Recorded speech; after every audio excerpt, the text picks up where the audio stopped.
Hi folks, Tom and Lisa, living on a beer budget. Back with some more beer for us to try and talk to you about. It's been a little while, technically speaking. You don't know that though. Now you do. So, I got a new job and my schedule's pretty awkward, so we haven't had as much time to spend yeah, making time now. we've created some time to drink some beer, which is always a good thing. So, the beer we decided to bring to the table today is a very, very small, nano, micro-sized brewery out of Warren, Vermont, called Lawson's Finest Liquids. The brewer owner is Sean Lawson, uh, and he makes very, very small batches, but are just highly rated. And everybody I've talked to that's had a chance to have it say they're just delicious. So the one we're going to be doing today is the Double Sunshine IPA. They also have a Maple Triple, I guess that's also very highly rated as well. But we get the IPA, so let's. They do have a lot of maple leaves on their label there. They do. Well, it's Vermont. Yeah. Vermont's known for their maple We syrup. weren't quite sure what was going to be underneath this foil. If it was going to be a cork, a cap. Just It's gold magic. It's a present. It's like opening a present. It is. It's taking a lot of work, actually. I think it's a cap. It is definitely a cap.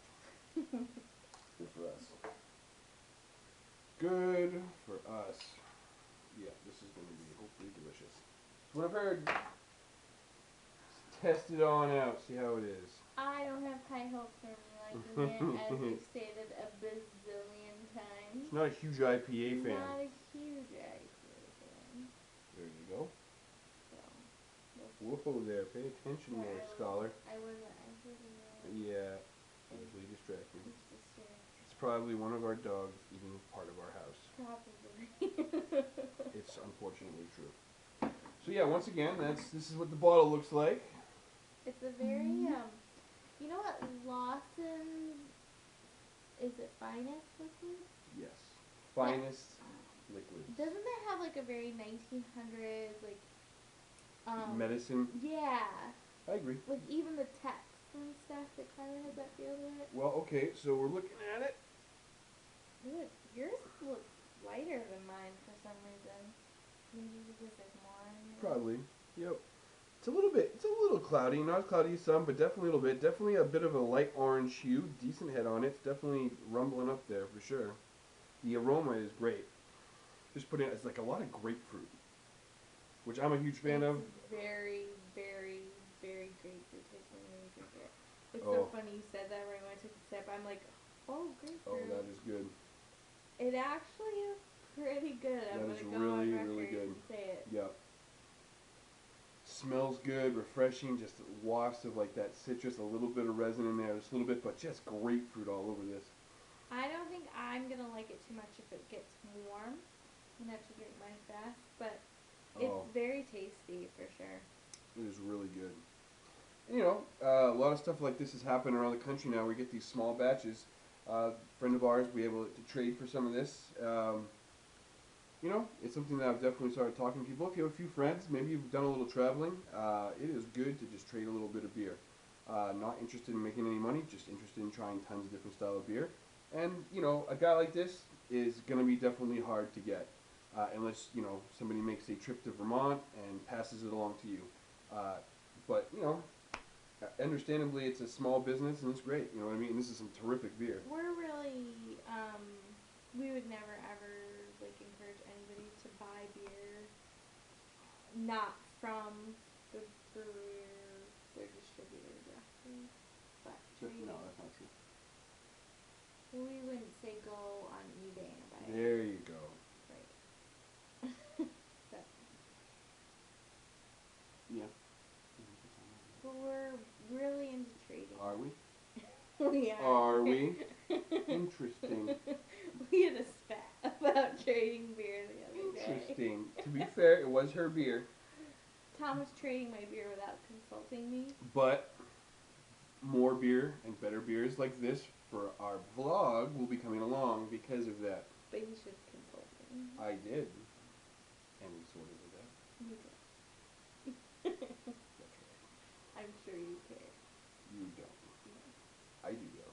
delicious beer is through the trade route. So It is. We wouldn't have gotten this nope. had Tom not. It been literally, if active. it's out of Warren, Vermont, and I don't think it like leaves the county. It just does. There's this. I mean, the guy has, I think, basically delivers to like 3 different stores locally, and it gets to a festival now and then. It's like the whole beer scene that we've. I think you've seen all of those now. I can't remember which ones. Yeah, you post out like you got Lawson's Finest Liquids. You have Hill Farmsteads. You have the Alchemist. All and out of all of them, the Alchemist I think will eventually start getting to Boston. But besides Vermont and Boston, it's going to be hard to get. So everybody should try it. So yeah, you want to trade it up a little bit. And then there's a lot of stuff on the West Coast you can't get. Did a lot of our craft beer drinking on the West Coast. I miss a lot of those beers. Mm-hmm. Trade it up. We have friends out there. Get him beers that he can't get. He gets me beers I can't get anymore. It's a great little way to just try all kinds of beers, and everybody wins because it's not like you're trying to make. Yes, I'm not trying to buy this beer for $700 online. I just want to try it. A lot of the beers So that good. we focus on that are around our area though are harder to get compared to like the West Coast beers that we talk about. If you're on that side, do you know what I'm saying? I have no idea. You are drunk, aren't you? No. You are drunk. You are just a mess. No, You are in the ether, lady. What I'm saying is the West Coast beers that we get Yes. are more bigger beers. If you live on the West Coast, chances are you're gonna find them pretty easily. Ish. Now, a lot of the beers that we do on the East Coast are more obscure East Coast beers. Only Vermont. Only Vermont.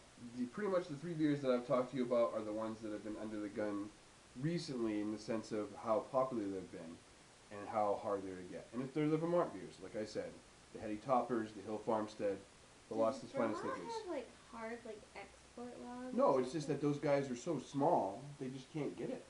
That's pretty much it. And there's stuff that is growing all around the state that's going to be the same way. There's more breweries popping up in Maine than ever, pretty much all over the country. And a lot of these people are like, I can do 5,000 barrels. That's all I can do, and that's all I'm going to do. And that's great, you know what I mean? Like, if that's what you want and that's ideal, then, and you're making a great beer, great. I know a lot of those are trying to expand a little bit, but definitely, stuff like this is definitely hard to get, so. But that is for another day. And like I said, this is the double Sunshine IPA, Lawson's Finest Liquids. A delicious beer if you are into the IPA, double IPA. Look for the 1900 medicine label. Yeah. Yeah. So this is a tasty beer, and I am going to enjoy drinking the rest of it. So, this is Tom and Lisa, living on a beer budget.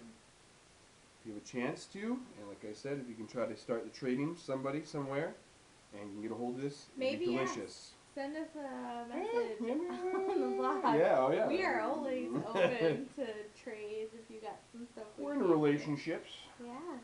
I will sell Tom to you if you give me something really good. That's true. Horrible. I'll take it though. Whatever. Sign me up. I'm in. I'll go. I'll travel. I don't care. I don't care. Okay. Living on a beer budget. Tom and Lisa. Enjoy.